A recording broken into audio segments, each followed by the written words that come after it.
balance un maximum de vérité édition cinéma, et pour cette fois-ci, je laisse la main à l'antagoniste originel. Les bosseurs d'A24 sont plus des fans de marketing que des fans de cinéma. Alors, oui, je suis un mentor d'A24, et je bosse dans le marketing, donc fatalement... Hayden Christensen en Anakin dans Star Wars, et les gars, vous avez tellement abusé. Niveau acting, c'était pas si dégueulasse que ça, il était vraiment bon, et il a un flow de bâtard. Les scènes post-génériques au cinéma sont devenues plus une corvée qu'un bonus. À mes yeux, le meilleur film de Quentin Tarantino, c'est pas Once Upon a Time in Hollywood. C'est Inglourious Bastard. La saga de films Karate Kid éclate la majorité des plus grandes sagas. Les gens en font beaucoup trop pour Retour vers le futur. Sincèrement, je ne comprends pas le succès de ces films. Le film 4 Fantastiques de 2015 est un excellent film, jusqu'à l'apparition de Doom, et là, non.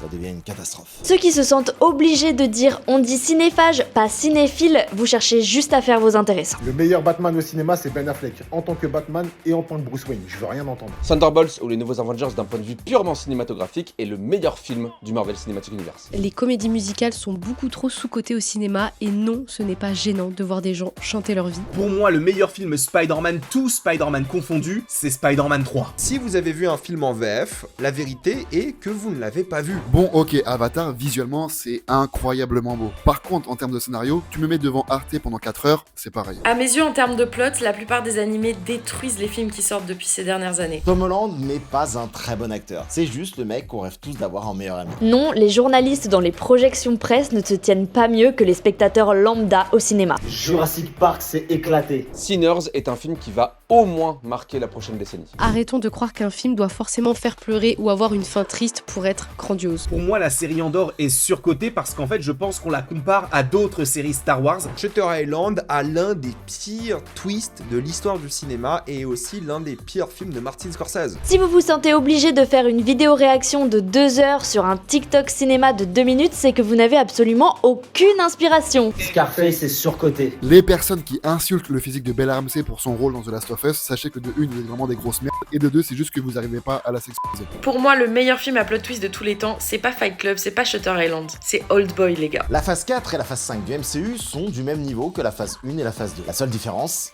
c'est le manque de films Avengers. Captain America Brave New World a de très bonnes scènes, et je laisse notre expert Marvel terminer avec une vérité qui me plaît beaucoup. Le gars d'un jour un film porte toujours un bonnet, alors qu'il n'a pas de calvitie. Ouais, je sais, que veux-tu. Sur ce, on se retrouve dans l'espace commentaire parce que je sais déjà que ça va chipoter. Et vraiment, merci à toute l'équipe. On se retrouve pour une prochaine édition.